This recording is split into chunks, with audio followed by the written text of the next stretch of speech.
कौन आया, देखो देखो कौन आया, देखो देखो कौन आया।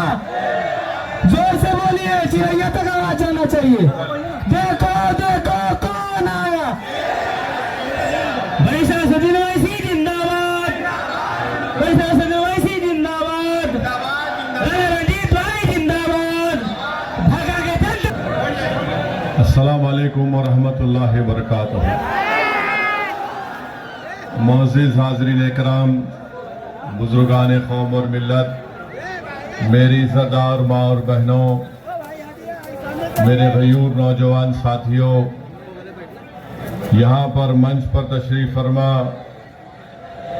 मजलिस इत्तेहादुल मुस्लिमीन एमआईएम पार्टी के उम्मीदवार राणा रंजीत सिंह साहब, नसीम अख्तर साहब, परवेज़ आलम साहब, डॉक्टर समीउल हक साहब, ओवैस इंजीनियर साहब, डॉक्टर अस्मत आलम, इलेक्शन के इंचार्ज जनाब अरविंद सिंह साहब, बाग नारायण पासवान साहब, उद्धव सिंह साहब जो हमारे भाई राणा रंजीत सिंह साहब के ससुर हैं, और तमाम मजलिस के जिम्मेदारान, मैं सबसे पहले आप तमाम का शुक्रिया अदा करता हूं कि आपने अपना कीमती वक्त निकालकर आज आप राणा रंजीत सिंह की इलेक्शन मीटिंग में आप आए, और इतनी बड़ी तादाद में आप लोगों का यहाँ पर जमा होना यकीनन इस बात का पैगाम देता है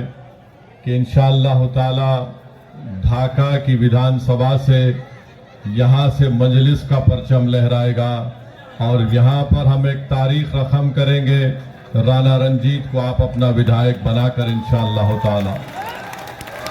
ये सरजमीन हमेशा इनकलाब को बर्पा करती है, चाहे जंग आज़ादी की लड़ाई हो या फिर आज बिहार के विधानसभा के चुनाव क्यों ना हो। मैं सबसे पहले, ए भाई हट जाइए, हटिए,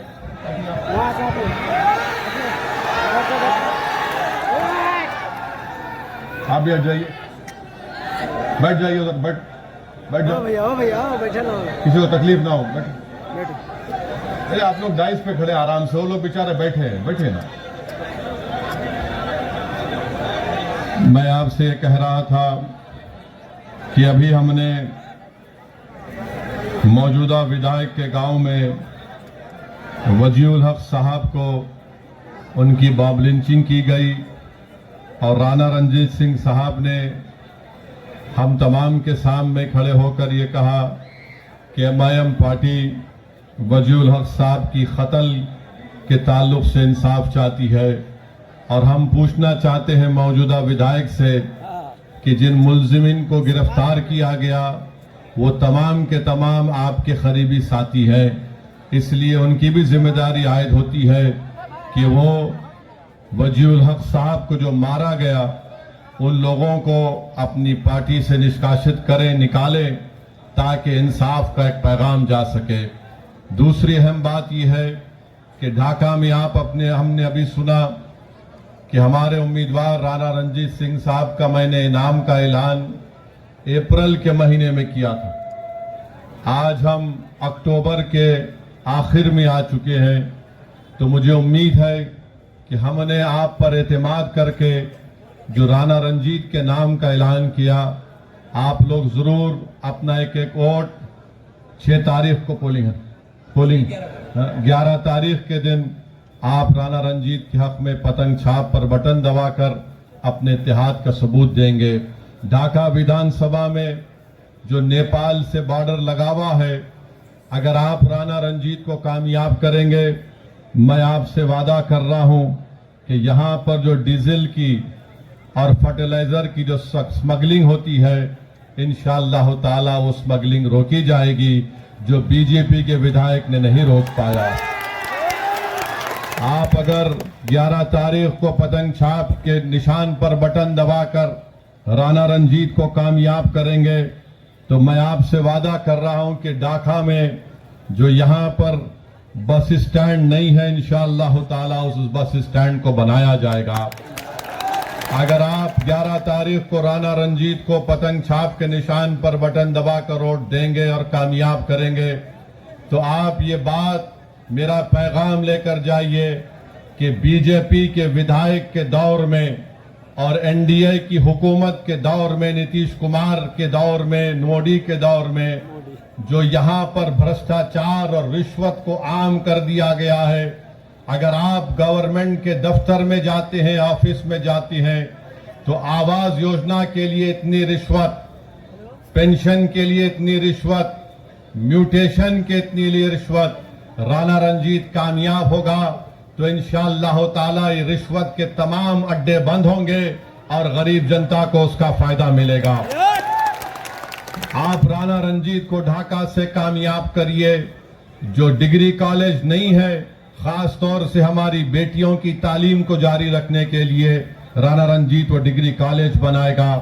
बिहार की ट्रांसपोर्ट की बसेस नहीं है और उसी वजह से हमको और आपको छोटे छोटे सफर को तय करने के लिए प्राइवेट गाड़ियों में 40 से 50 रुपए देना पड़ता है।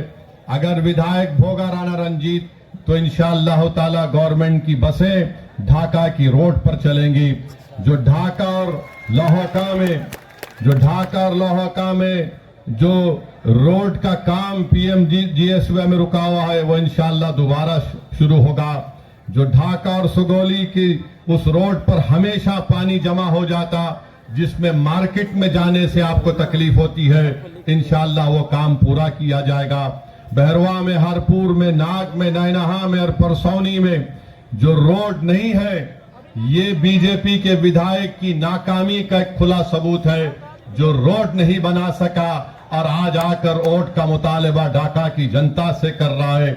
आप राणा रंजीत को कामयाब करिए। यहां का नौजवान पलायन करता है।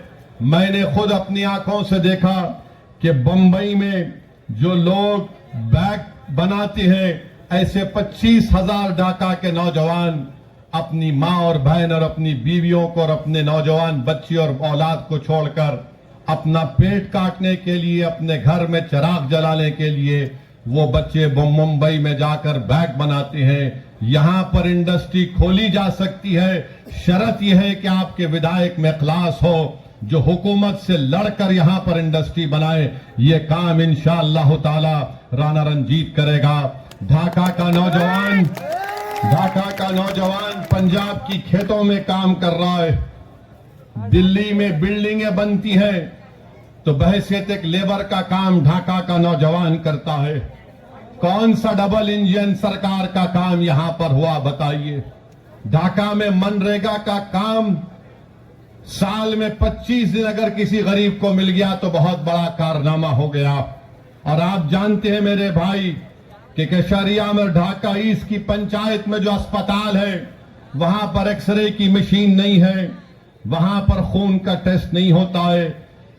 और 8वीं जमात के बाद, 8th क्लास के बाद ढाका में हमारी बेटियों को पढ़ने के मौके नहीं मिलते हैं। बताओ जायसवाल, तुमने कौन सा काम किया? तुम्हारी डबल इंजन की सरकार थी। डबल इंजन कहां का डबल इंजन? इंजन है का खाली एक बदनाम बोलते हैं, मगर काम तो कुछ नहीं हुआ। आप जाकर देख लीजिए, स्कूल है, बाउंड्री वॉल नहीं है। मॉडल स्कूल जो बन रहा है 2022 से बन रहा है, अब तक मुकम्मल नहीं हुआ। ढाका का सब डिविजनल अस्पताल, ना यहाँ डॉक्टर है, ना एक्सरे की कोई मशीन है। मेरे अजीज दोस्तों और बुजुर्गों, 35 से 40 किलोमीटर, क्या ये बात सच नहीं है कि अगर कोई बीमार पड़ जाता है तो मोतिहारी के सदर अस्पताल को ले जाने के लिए 35 से 40 किलोमीटर का सफर ढाका के गरीब को करना पड़ता है। ये डबल इंजन है। ये कहां का डबल इंजन? ये इंजन चलता नहीं, सिर्फ दिखाने के लिए है बीजेपी का और नीतीश कुमार का। और आप जानते हैं कि सैलाब आता है, जो नदी है बागमती और लाल बकिया, इसका खास असर नैनहा में और बसगढ़ी में पड़ता है। इस नौजवान को कामयाब करो। मैं इन गांव के रहने वालों से अपील कर रहा हूं कि आप अगर राणा रंजीत को कामयाब करेंगे तो इंशाअल्लाह ताला ये मसाइल हल होंगे। ढाका शहर में आप देखते हैं कि पानी भर जाता है, और आप ये भी जानते हैं कि यहां पर धान, मकाई और गेहूं की कीमत नहीं मिलती है।